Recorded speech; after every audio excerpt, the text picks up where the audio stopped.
Me alegra verlos esta mañana y poder compartir con ustedes nuevamente la palabra del Señor. Continuamos con el libro de Jonás. Estamos ya en el tercer capítulo y Jonás acaba de ser vomitado por el pez en el cual permaneció 3 días. Y quizás no habíamos pensado en esto, pero ese pez que se tragó a Jonás fue una manera en la que Dios estaba preservándole la vida a este hombre. Aunque quizás al mismo tiempo era algo difícil para Jonás, Dios estaba preservándole, Dios estaba permitiendo esto para continuar tratando con la vida de Jonás. Y el domingo pasado estuvimos hablando acerca de la oración de Jonás y cómo esa oración nos muestra que Jonás ha sido quebrantado. Su rebeldía ha sido quebrantada y en medio de la angustia y de todos esos sentimientos donde él sentía que casi moría, Dios estaba tratando. Yo creo que hay algo que necesitamos recordar de esta enseñanza del domingo pasado. Dios estaba tratando con Jonás y Jonás reconoce su mal camino. Jonás termina reconociendo su mal camino después de que Dios trata con el corazón de él. Jonás da alabanzas al Señor y dice que hará algo para restaurar su relación con él. Jonás se arrepiente y toma una resolución. Pagaré mis votos, dijo. Y también Jonás termina reconociendo que Dios es Señor y se dispone a someterse a Él. Si hay algo hermoso de la historia de Jonás es como Dios ha tenido misericordia de este hombre rebelde. Dios no le dio a Jonás lo que Jonás merecía. Eso me recuerda al Salmo que dice, Dios no nos ha pagado conforme a nuestras iniquidades.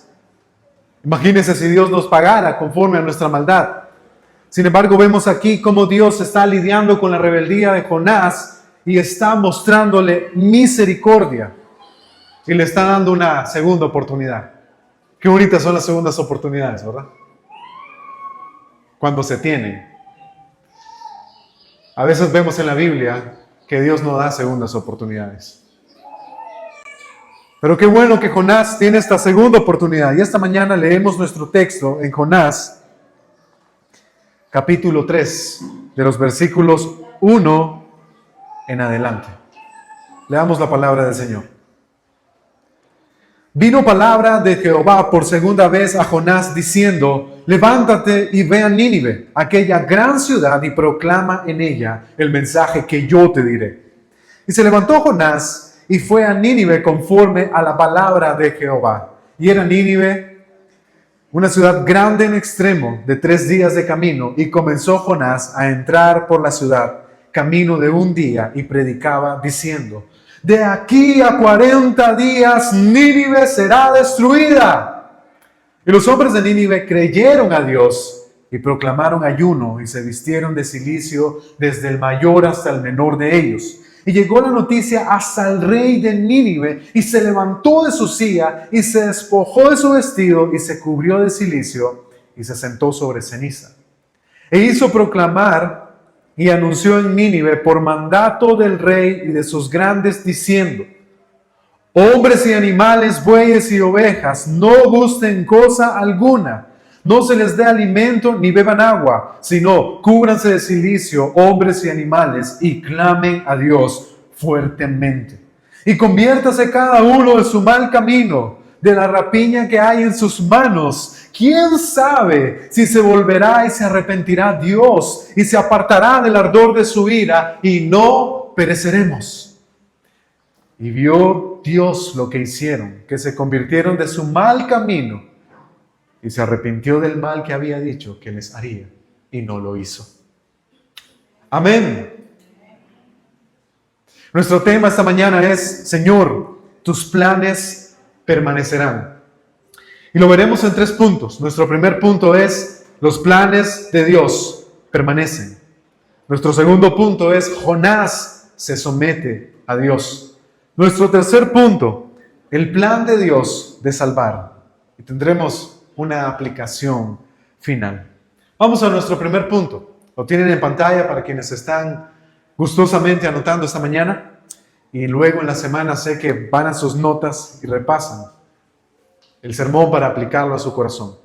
Los planes de Dios permanecen. Y es importante que atendamos esto. Quiero que por favor escuchen esta declaración y quiero que la lleven en su corazón y la atesoren fuertemente. Dios no podría ser Dios si hay algo que Él desea hacer, pero no puede. Él no podría ser todopoderoso, soberano, invencible y fuerte si los hombres pudieran impedir que Dios haga lo que ha determinado. Dios sería débil. Él estaría a merced de los hombres si hay algo que Dios desea, pero no puede ejecutar. Entonces simplemente Dios no sería Dios y el hombre estaría por encima de Él. Quiero decirles esto, mis amados hermanos. Un Dios así no sería digno de alabanza. Un Dios así sería digno de lástima. Qué triste es pensar que hay algo que Dios quiere, pero no puede hacer. Qué triste sería pensar en un Dios que quiere ejecutar sus planes, pero como los hombres se oponen, entonces Él no puede hacer nada. ¿Qué clase de Dios sería ese? ¿Qué clase de Dios sería ese sino un Dios que en vez de inspirarnos confianza, nos inspiraría lástima? Nos inspiraría lástima. Pero este no es el Dios de las Escrituras. El Dios que nosotros vemos en el libro de Jonás es un Dios que nos deja ver cómo un hombre rebelde no puede frustrar sus planes. Jonás está remando en contra de la corriente. Jonás está siendo necio. Jonás está peleando una batalla que sabe que no podrá ganar. Sin embargo, está peleándola. Pero Dios quiere demostrarle que Él es el Señor y que Él es el Dios soberano. Y si hay algo que le encantaría al hombre, si hay algo que le encantaría al hombre no regenerado, al hombre en su estado natural, es que Dios no fuera soberano. Todo corazón por naturaleza odia esto. Todo mundo, de principio a fin, odia saber que Dios es aquel que ha desarrollado la historia de la humanidad y ha cumplido su plan. La naturaleza pecaminosa odia que Dios gobierne sobre la voluntad de los hombres. Odia saber que Dios está gobernando sobre todas las cosas. Es más, lo que está aconteciéndole ahora a usted, sea salud, sea enfermedad, sea vida, sea muerte, sea paz, sea guerra, Dios está gobernando. Dios está detrás de todo esto. Y es porque Dios es el Señor. Este es su mundo. Todas las cosas le pertenecen a Él y Él hará lo que Él desee hacer. El pecado del hombre es tan grande que si Él pudiera quitar a Dios de su trono y sentarse en su lugar, Él lo haría, pero Él no puede. El hombre no puede hacer eso. Por más que lo intente, lo único que el hombre puede lograr, y que yo sé que todos los que estamos aquí lo hemos experimentado, es quejarnos. La queja es contra Dios. Es enojarnos contra Dios. Es proferir esta palabra. En algún momento todos hemos dicho esta palabra. Si yo fuera Dios, yo haría esto de esta manera. ¿Cómo somos? ¿Cómo es de horrible nuestro pecado? Pero definitivamente la palabra y el libro de Jonás nos enseña que Dios es Dios, que Dios es Señor y que por esto Dios es soberano y siempre cumple sus planes. Jonás logró entender esto cuando Jonás dijo dentro del pez, la salvación es del Señor. Y déjenme decirles que Jonás no es el único que ha terminado reconociendo quién es el Señor de todas las cosas y de su vida después de pasar un gran proceso. Jonás terminó reconociendo la soberanía de Dios, el señorío de Dios, después de haber pasado una temporada difícil. Pero Jonás no es el único que tuvo que entender eso después de pasar sufrimiento y dolor. En el libro de Daniel nos encontramos con un rey poderoso cuyo imperio es grande, llamado Nabucodonosor. Y este rey tuvo que ser humillado y quebrantado por su orgullo hasta el punto de andar como una bestia. Como una bestia. Y al final de sus días, él terminó comprendiendo que Dios es el Señor soberano. Permítame leerles un par de pasajes acerca de la soberanía de Dios. Porque es verdad que nosotros podríamos no estar de acuerdo que Dios está sentado en su trono y haciendo su voluntad, nos guste o no nos guste. Es verdad que nosotros podríamos enojarnos por eso. Podríamos quejarnos. Sin embargo, es lo que la palabra de Dios enseña. Y este es el Dios a quien nosotros adoramos. Nosotros adoramos a un Dios que está sentado en su trono y gobierna por los siglos de los siglos. Daniel, capítulo 4, versículo 34, dice: su dominio es perpetuo y eterno es su reino. Todos los hombres de la tierra son considerados como nada comparados con él. Él hace lo que quiere entre los ángeles del cielo y entre la gente de la tierra. Nadie puede detenerlo ni decirle: ¿por qué haces estas cosas? Escuchen, Dios hace lo que quiere. Él hace su voluntad en el cielo y en la tierra. Los hombres son considerados como nada cuando Dios está haciendo su voluntad. Isaías 46:10, el Señor dice: mi consejo permanecerá y haré todo lo que quisiere. Lamentaciones 3:37, oye bien esto: nada puede hacerse sin que Dios te lo ordene. Todo lo bueno y lo malo pasa porque Él así lo ordena. No tenemos razón para quejarnos. Si nos castiga, es por nuestros pecados. Isaías 14:24. El Dios Todopoderoso ha hecho este juramento: mis planes no fallarán. Tal como lo dije, todo se cumplirá. Haré pedazos a los asirios que ahora ocupan mi tierra. Los aplastaré en mis montañas. Libraré a mi pueblo de su esclavitud. Ese es el plan que he preparado contra todas las naciones de la tierra y nadie podrá detenerme. Yo, el Dios Todopoderoso, juro que así será. Salmo 50:12. Si yo tuviera hambre, no te pediría de comer, pues soy el dueño del mundo y de todo cuanto en él hay. Amén. Ese es mi Dios. Ese es tu Dios. Ese es mi Dios, el que establece sus planes sobre mi voluntad. El que establece sus planes sobre la voluntad de Jonás. Claude Duval Cole, un teólogo, en su libro La Doctrina de Dios dice, y cito: Dios es el único ser supremo e independiente. Él es el único en todo el universo que tiene el derecho y el poder de hacer en forma absoluta lo que a Él le place. Él no está sentado en un trono tambaleante o en uno prestado, el cual tenga que dejar. Él es el único que tiene el derecho de actuar para su propia gloria. La soberanía de Dios significa que Él hace como a Él le place, siempre como a Él le place y únicamente como a Él le place. Dios está en control de todas las cosas y de todas las personas y está dirigiendo todas las cosas según su voluntad y para la alabanza de su gloria. Este es el Dios que nosotros adoramos. Él no pide permiso. Todo le pertenece. Y hay un libro de el pastor y también teólogo A.W. Pink acerca de la soberanía de Dios. Y la pregunta que él hace es: ¿quién gobierna en el mundo? ¿Quién gobierna el mundo? ¿Satanás? ¿Satanás gobierna el mundo? ¿Quién gobierna el mundo? ¿Los hombres? No. Dios gobierna el mundo. Ni siquiera Satanás puede hacer lo que quiera. Él tiene que pedir permiso. A ver si Dios se lo concede. Así que cuando llegamos a ese pasaje, en Jonás capítulo 3, versículo 1, este pasaje nos permite ver que Dios persiste con su plan.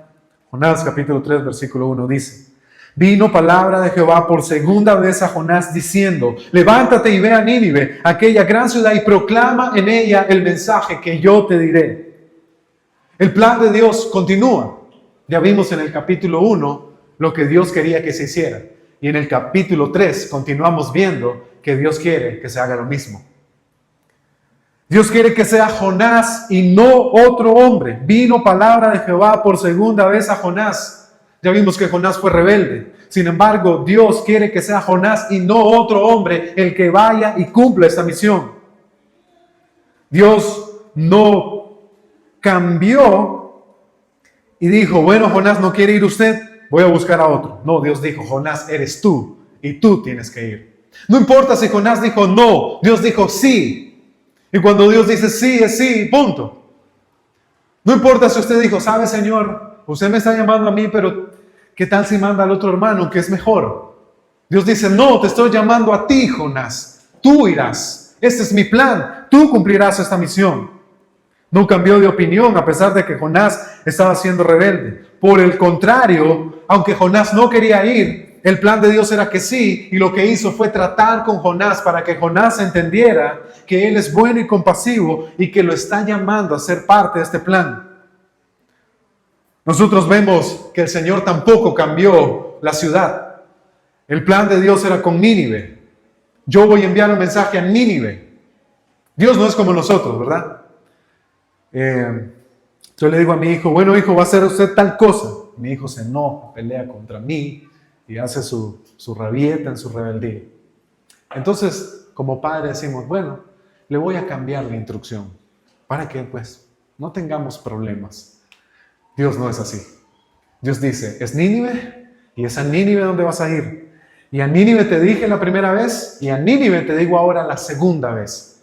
Vas a ir a Nínive porque mi plan es con Nínive. Habían otras ciudades, sí. Habían otras ciudades perversas, malas, impías, sí. Habían otras ciudades que estaban colmando a Dios con su pecado, sí. Pero el plan de Dios era con Nínive.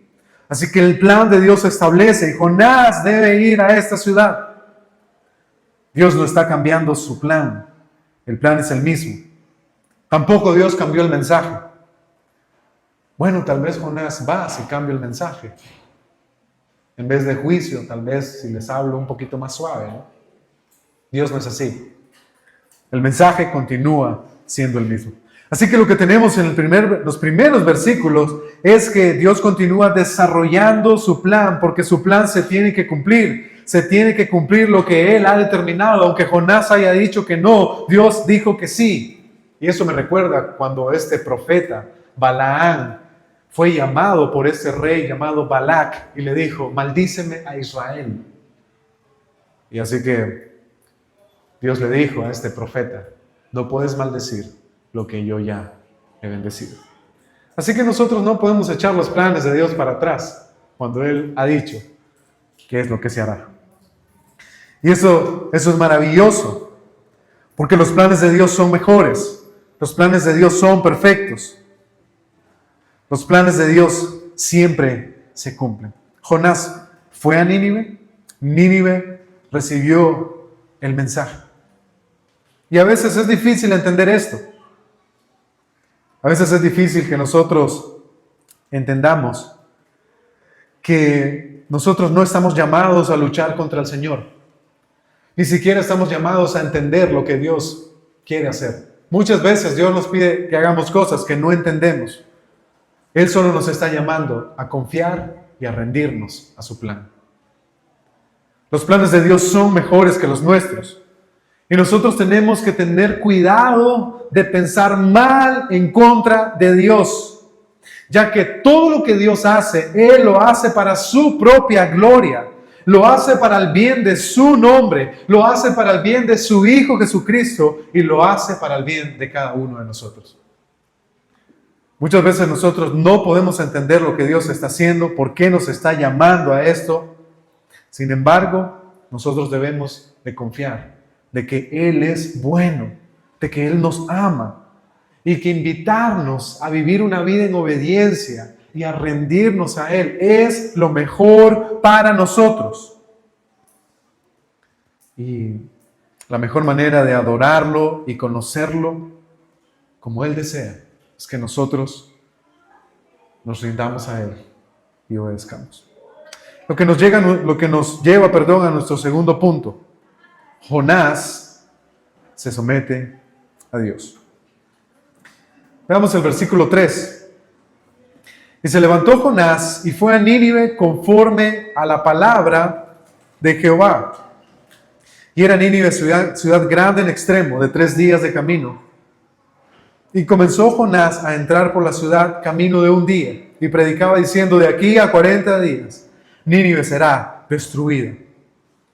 Ahora, lo que nosotros tenemos después de 2 capítulos es a Jonás obedeciendo al Señor y por fin disponiéndose a ir a Nínive a predicar un pequeño mensaje. Un pequeño mensaje. Quizás a algunos de ustedes les gustaría tener a un predicador como Jonás, que en 8 palabras ya anunció lo que Dios quería. Ustedes tienen que aguantarme 45 a 1 hora, ¿ok? Yo no predico como Jonás. Sin embargo, lo que vemos aquí es como Jonás va, ahora sí, en obediencia, a predicar un pequeño mensaje de 8 palabras para anunciar el juicio de Dios sobre Nínive. En el capítulo 1 ya hemos visto que Nínive es una ciudad grande, que era la capital de Asiria, y viendo al profeta Nahum, pudimos ver cuáles eran los pecados que estaba cometiendo Nínive, por los cuales Dios los iba a castigar. Y permítanme mencionarles rápidamente cuáles eran los pecados de Nínive. En primer lugar, Nínive pensaba cosas malas en contra de Dios. Ustedes pueden leer eso en Nahum, capítulo 1, versículo 9. También a Nínive le gustaba explotar a los desvalidos, es decir, aquellas personas que a su momento de trabajar tenían tal vez alguna dificultad, alguna incapacidad, y Nínive era explotadora. Nahum capítulo 2, versículo 12. También Nínive era cruel en la guerra. Nínive era cruel en la guerra. Y por último, Nahum capítulo 3, versículo 4 nos deja ver que Nínive era idólatra, que Nínive se practicaba la prostitución y la brujería. Esos eran los pecados de esta ciudad, a la cual Dios le está enviando un juicio, a la ciudad de Nínive. Esos versículos nos dejan ver que Jonás está haciendo lo que debió haber hecho en un principio. Escúchenme. Esos versículos nos dejan ver lo que Jonás debió haber hecho desde un principio. Pero él lo hizo después de que Dios tratara con él. Sin embargo, yo quiero que nosotros tengamos esto presente. Cuando Dios salva a una persona y Él perdona sus pecados, Dios le da un nuevo corazón para que esa persona responda en obediencia. La pregunta aquí es, entonces, ¿por qué los creyentes todavía luchamos con obedecer a Dios? Si Jonás era creyente, si Jonás había rendido su vida al Señor, ¿por qué Jonás está siendo desobediente? Y trayéndolo a nosotros, ¿por qué nosotros como cristianos, si hemos sido perdonados, si hemos nacido de nuevo, ¿por qué nos cuesta tanto obedecer?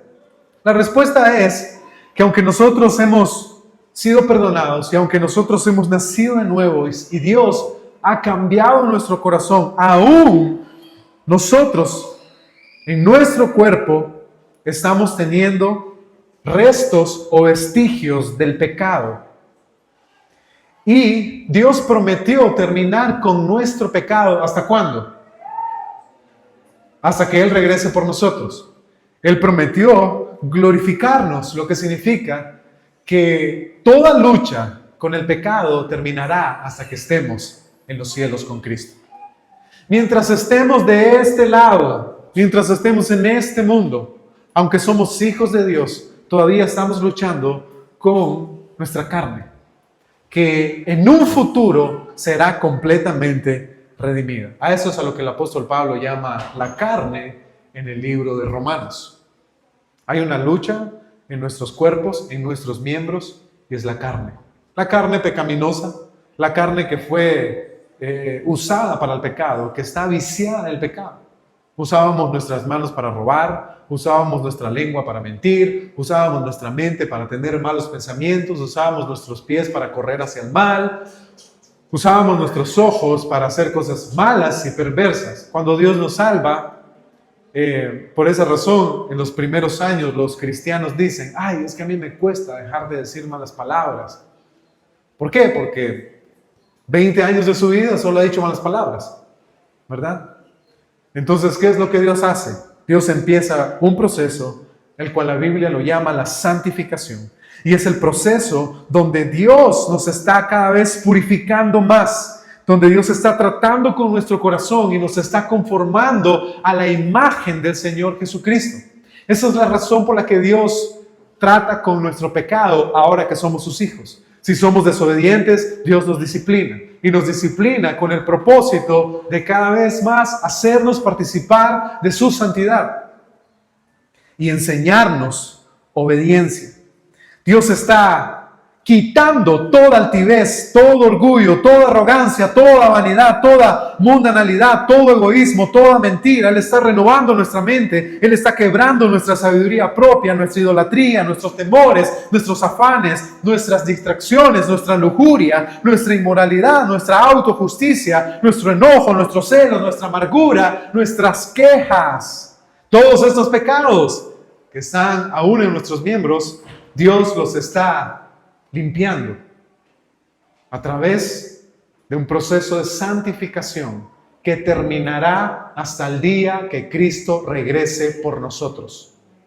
Por eso el apóstol Pablo le dice a los Filipenses 1:6, estando persuadido de esto, que el que empezó la buena obra en vosotros, la terminará hasta el día que Cristo vuelva. Así que, mis amados hermanos, lo que Jonás tuvo que pasar fue necesario para que él aprendiera la obediencia. Y es lo que nosotros los cristianos también tenemos que pasar cuando Dios dice, hijo, camina por aquí. No, yo quiero irme por aquí. No, es por aquí. No, yo me voy a ir por aquí. Y Dios tiene que sacar su varita y disciplinarnos. Para que usted baje su cabeza y diga, Señor, tenías razón. Era por aquí. Y yo sé que algunos dicen, a mí me ha pasado. A todos nos ha pasado. Jonás ahora obedece al Señor porque el Señor, a través de un proceso difícil, doloroso y de angustia, le ha enseñado a Jonás lo que significa obedecer. Le ha enseñado a Jonás cuáles son las consecuencias de su pecado. Le ha enseñado a Jonás que la desobediencia es el resultado de que su corazón no estaba confiando en Él.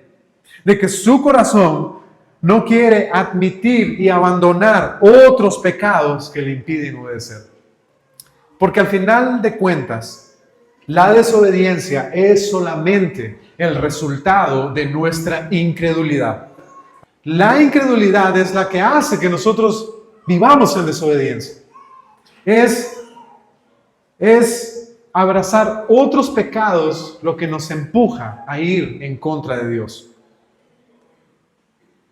Y quizás dedique un sermón para que podamos entender cómo el corazón es tan engañoso, que cuando nosotros desobedecemos a Dios es porque hay pecados que no queremos confesar, hay pecados que no queremos admitir, hay pecados que no queremos abandonar, y por eso es mejor darle la espalda a Dios.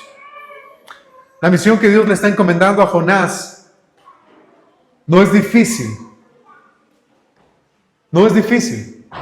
Él es un profeta. Él ya ha anunciado el mensaje de Dios. Él es un profeta. Él ya ha ido a otras ciudades posiblemente a predicar. Lo que hace difícil este trabajo es su corazón. Es que su corazón está aferrado a cosas que le impiden disfrutar a Dios y dejar todo en las manos del Señor. Hermanos, ese libro de Jonás es muy hermoso. Porque cuando Jonás desobedece a Dios, él se está privando a sí mismo de disfrutar lo que Dios puede hacer y al mismo tiempo de confiarle todo a Dios en sus manos. Y pareciera que en la Biblia todo se trata de obedecer, obedecer, obedecer. ¿Verdad? Nosotros leemos la Biblia y por todas partes está la obediencia, la obediencia. ¿Será que realmente la vida cristiana se trata de obedecer? ¿Obedecer? Permítanme decirles esto. La obediencia en la Biblia es solo nuestra respuesta a aquello que creemos acerca de Dios. Voy a repetirlo. La obediencia en la Biblia es solo nuestra respuesta a aquello que creemos acerca de Dios. Entonces, la obediencia depende de que tu corazón nuevo entienda y crea en Dios. Entienda quién es Dios. Por esto, encontramos que en la Biblia encontramos que la mejor manera de demostrar si nuestra fe es genuina es cuando obedecemos a Dios. Voy a repetirlo. La mejor manera de demostrar si nuestra fe es genuina en Dios es cómo obedecemos. El mejor acto de adoración no es cantar, no es bailar, no es brincar, no es profetizar, no es hablar en lenguas, no es predicar, es obedecer. Porque para obedecer usted primeramente necesita confiar en Dios y depender de Él. Ese es el mejor acto de adoración. Y esta mañana nuestra adoración a Dios no fue cantar esos hermosos cantos. Nuestra adoración a Dios es si usted vino esta mañana para rendir su corazón a Él. Para decirle, sí Señor, lo que usted diga, yo lo haré. La mejor manera de demostrar amor es obediencia. La mejor manera de demostrar amor es obediencia. Por eso la palabra de Dios dice, Jesús mismo dijo, el que me ama obedece mi palabra. El que me ama obedece mi palabra. Porque la obediencia demuestra dónde has puesto tu fe y en qué clase de Dios confías. Escúcheme, la obediencia demuestra dónde has puesto tu fe y en qué clase de Dios confías. Por eso cuando leemos Hebreos 11 dice, por la fe Abel ofreció mejor sacrificio que su hermano. Por la fe Abraham obedeció y no rehusó a su único hijo, sabiendo que Dios es poderoso para resucitarle de los muertos. Por la fe aquellos hombres respondieron a su llamado sin importar el costo. La mejor manera de probar la fe de una persona es si obedecerá al Señor. Esa es la mejor manera de probar si tu fe está puesta en Dios. Y por esa razón, Jonás termina obedeciendo, porque él entendió quién es el Señor. ¿Quién es el Señor? Pero si hay algo que a mí me encanta de la obediencia, es que la obediencia demuestra amor y que la obediencia está motivada por el amor. Cuando mi hijo Ian hace algo malo y yo quiero que él obedezca, solo necesito sacar una varita que es así, ¿verdad? Le digo, hijo, no se mueva de ahí. Hijo, no se mueva de ahí. Anda por allá. Hijo, no se mueva de ahí. Si usted se vuelve a mover, le voy a dar con esta varita. Ahí se queda sentado. Pero cuando hablo con él, le digo, la mejor obediencia y la obediencia verdadera es por amor. ¿Me ama Ian? Ian, ¿me amas? Porque si me amaras, no necesitaras sacar la varita para amenazarte, ¿no? Y yo creo que lo que nosotros necesitamos enseñarle a nuestros hijos es esto. La mejor obediencia es la que está motivada por el amor. Yo saco mi varita y lo siento. Pero ¿y cuando no hay varita? ¿Qué va a hacer mi hijo? Y cuando la varita se me olvida, ¿qué hace mi hijo? Pero si mi hijo me ama, ¿qué no haría por amor? Y este es el asunto. Si amamos al Señor, ¿qué no haríamos por amor a Él? ¿Obedecerán al Señor por amor o por temor? Por miedo. La mejor obediencia es la que se hace motivada por amor. Y Jonás entiende esto. Él es el Señor. Y ahora, entonces, él obedece. Nuestro tercer punto. Ya vimos cómo el Señor soberano establece sus planes sobre la vida de Jonás, sobre Nínive. Ya vimos cómo establece sus planes sobre la vida de Jonás y Jonás termina sometiéndose al plan de Dios. Jonás entendió que la mejor manera de vivir no es vivir en contra de Dios, sino vivir sometido a Dios. Ahora permítanme mostrarles el plan de Dios de salvar. Vamos a leer de los versículos 5 al 10. Y los hombres de Nínive creyeron a Dios y proclamaron ayuno y se vistieron de cilicio desde el mayor hasta el menor de ellos. Y llegó la noticia hasta el rey de Nínive y se levantó de su silla, se despojó de su vestido y se cubrió de cilicio y se sentó sobre ceniza. E hizo proclamar y anunciar en Nínive por mandato del rey y de sus grandes, diciendo: hombres y animales, bueyes y ovejas, no gusten cosa alguna, no se les dé alimento ni beban agua, sino cúbranse de cilicio, hombres y animales, y clamen a Dios fuertemente. Y conviértase cada uno de su mal camino, de la rapiña que hay en sus manos. ¿Quién sabe si se volverá y se arrepentirá Dios y se arrepentirá del ardor de su ira, y no pereceremos? Versículo 10. Y vio Dios lo que hicieron, que se convirtieron de su mal camino, y se arrepintió del mal que había dicho que les haría, y no lo hizo. El plan de Dios de salvar.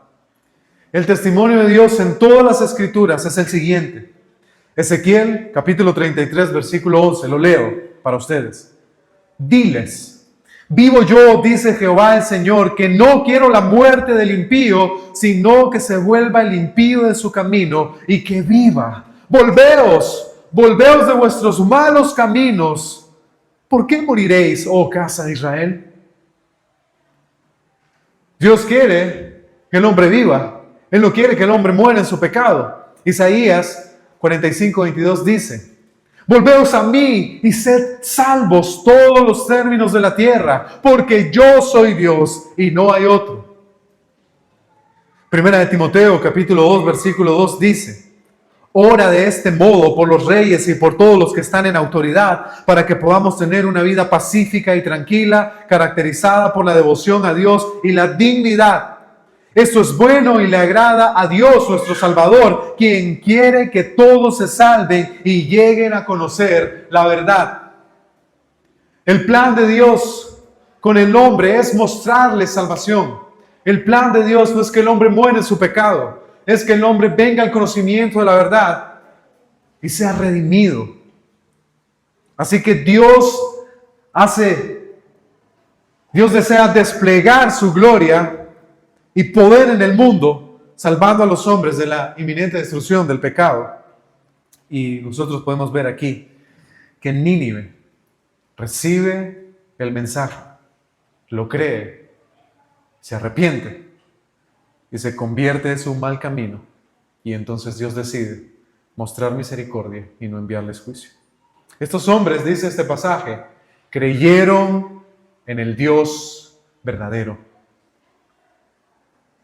Y muestra de que en verdad ellos pusieron su fe en Dios es que ellos se humillaron.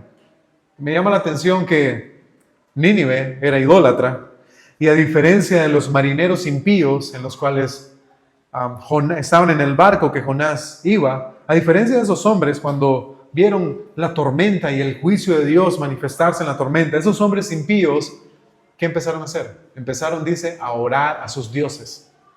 A orar a sus dioses. Sin embargo, Nínive dice que clamó a Dios.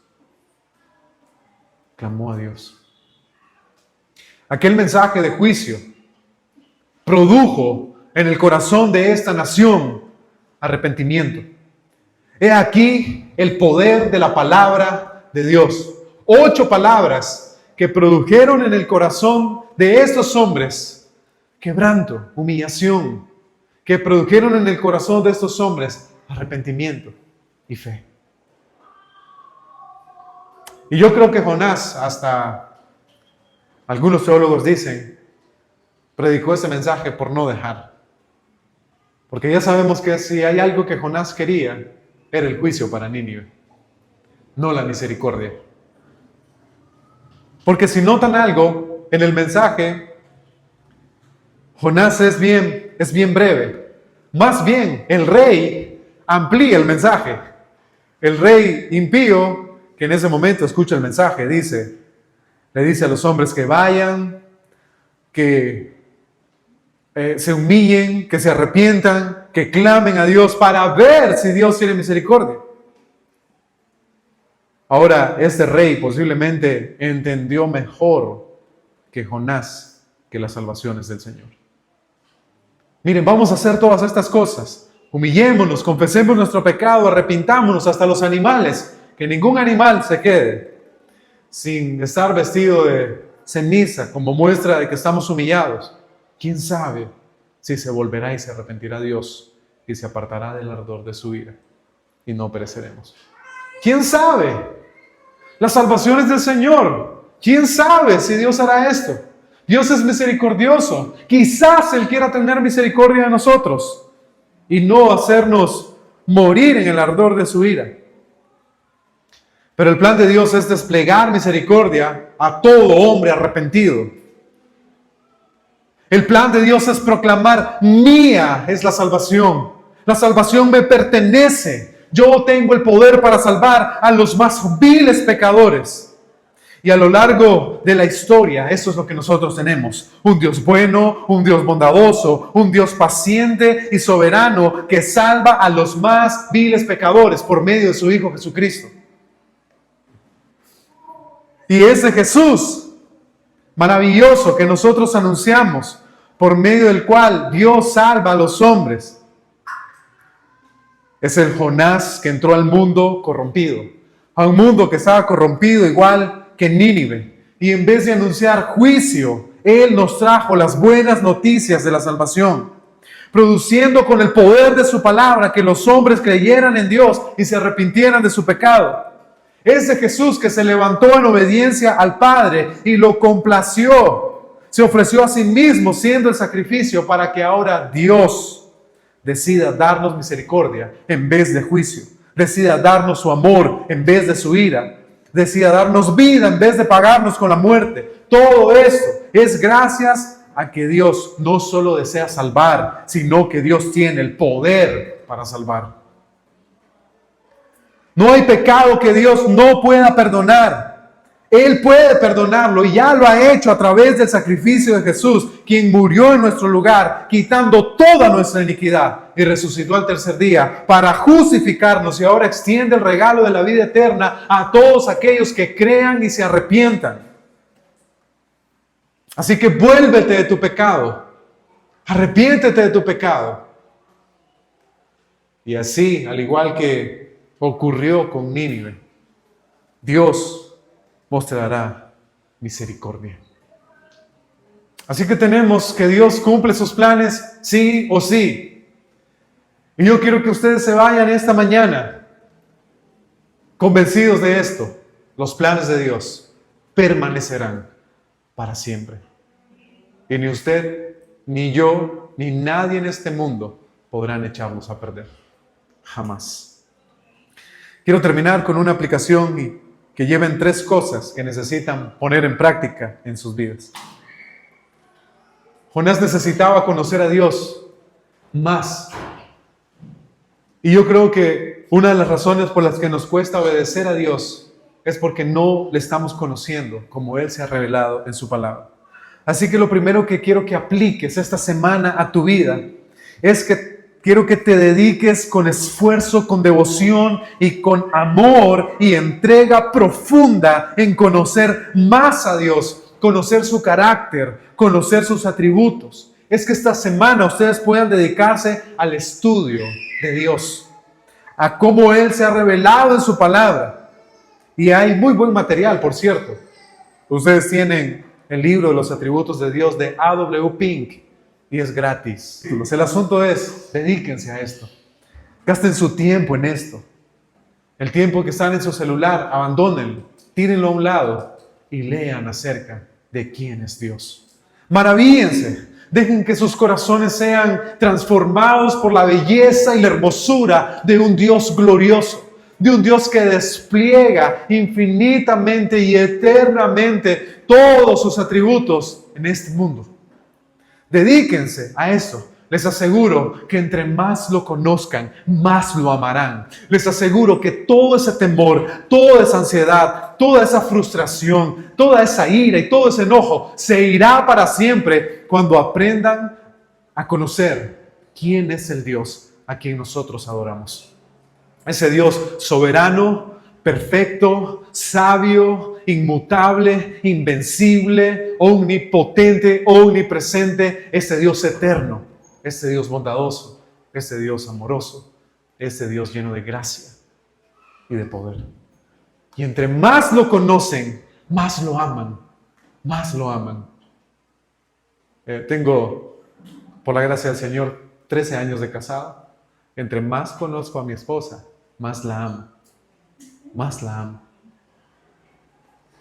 Espero que a ustedes les pase lo mismo en el matrimonio.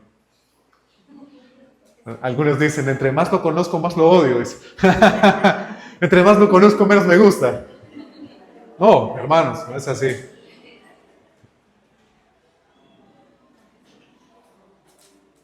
Y saben que la razón por la que nosotros vivimos un estándar de vida cristiana muy abajo, la razón por la que nuestro estándar cristiano está en declive, es porque nosotros no conocemos a Dios. No solamente debemos conocer la Biblia de Dios, debemos conocer al Dios de la Biblia. Así que dedíquense a esto esta semana. Tomen tiempo para ir a las Escrituras y decirle al Señor, Dios, revélate a mi vida. Mientras estoy aquí leyendo esta historia, quiero que tú muestres tu carácter y tus atributos. Cuando leemos la historia de Job no es la historia de un hombre leproso, es la historia de un Dios soberano. Cuando leemos la historia de Jonás no es la historia de un hombre rebelde, es la historia de un Dios misericordioso. Cuando leemos la historia de David, no es la historia del rey perfecto, es la historia del Dios que gobierna. Así que mis amados hermanos, lean las Escrituras de la siguiente manera. La Biblia es acerca de Dios. Y los personajes de la Biblia simplemente son los instrumentos para mostrarnos a nosotros lo hermoso y lo glorioso que Dios es. Así que el fin de las historias bíblicas no son los hombres, es Dios. En segundo lugar, quiero que esta semana oren al Señor para crecer en dependencia y obediencia. Quiero que ustedes entiendan que cada proceso de Dios en sus vidas es con un propósito y deben dar gracias a Dios por lo que Dios está permitiendo ahora. Como lo mencioné, salud, enfermedad, ya sea alegría o tristeza, ya sea escasez o ya sea abundancia. Ya sea que estén pasando tiempos buenos o tiempos malos, no importa, simplemente den gracias. Porque lo que Dios quiere hacer en ustedes es formarlos y enseñarles a depender de Él y a obedecerle. Así que esta semana, autoexamínate. Ve solo a tu cuarto, a la intimidad de tu cuarto y empieza a hacerle preguntas a tu corazón. ¿Por qué no estás obedeciendo aquí? ¿Por qué te está costando obedecer? ¿Por qué esto? ¿Por qué lo otro? Y quizás Dios revele la deficiencia de tu fe y debas arrepentirte y debas correr ahora en fe a Cristo Jesús.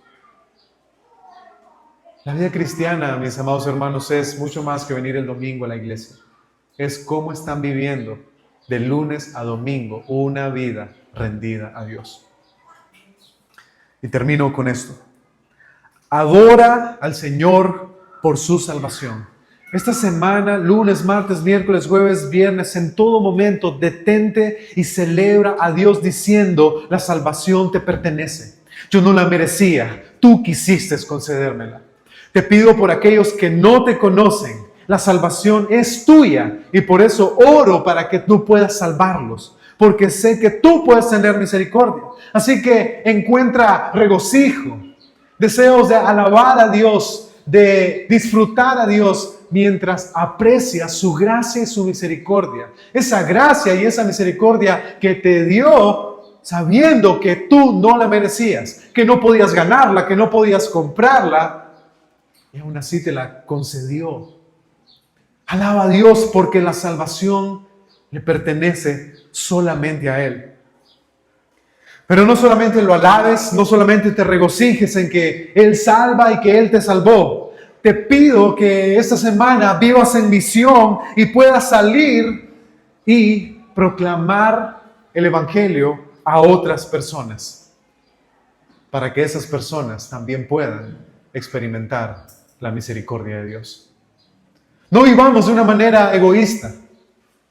No vivamos como que si nunca hemos leído la Gran Comisión. No vivamos como si Dios no nos está pidiendo esto. No seamos como Jonás en el capítulo 1. Dios ya ha hablado y dice, por tanto, id y haced discípulos. Él nos ha llamado a predicar el Evangelio. Así que por favor, donde sea que estén, en su hogar, prediquen el Evangelio con gracia, con pasión, con intensidad y con el ejemplo a sus esposos. Prediquen el Evangelio a sus esposas. Prediquen el Evangelio a sus hijos. Predíquenlo con tanta pasión, con tanta convicción, que ellos estén convencidos de que en verdad Dios puede tener misericordia de ellos. Hace poco estaba viendo un video del pastor Ray Comfort y él estaba predicando el Evangelio a unos jóvenes cuyas creencias eran torcidas. Y cuando él termina de predicar el Evangelio, Ray Comfort le pregunta, ¿vas a considerar esto? Y él le dijo, ¿cómo no podría considerarlo cuando me has predicado con tanta convicción y con tanta pasión? ¿Cómo no podría pensar acerca de este Dios del que me hablaste hoy? Nunca había visto a alguien hablar con tanta convicción y con tanta pasión de estas cosas. Hazlo tú. Si Dios ha sido misericordioso contigo, entonces habla de esa misericordia hasta el punto que las personas queden convencidas de que esa misericordia es tan real y que ellos también podrían disfrutarla si se arrepienten y ponen su confianza en Jesús. No hables con arrogancia, no hables con orgullo, no hables con altivez. Sé humilde cuando prediques el Evangelio, porque el Evangelio es un mensaje humilde. Y en boca de orgullosos nunca da fruto. Nunca. Así que este mensaje hermoso esta semana, compártelo con otros. Ve a Nínive y habla de las misericordias del Señor. Ve a Nínive y habla de las misericordias del Señor. Sí, Nínive es el hospital, Nínive es la cárcel, Nínive es tu vecino, Nínive es tu esposo, Nínive es tu esposa, Nínive son tus hijos, Nínive son tus tíos, Nínive son tus padres, Nínive son esas personas que vienen a la iglesia y no conocen al Señor todavía. Ve a Nínive, deja de darle la espalda a Dios y proclama que la salvación es del Señor. Amén. Oremos.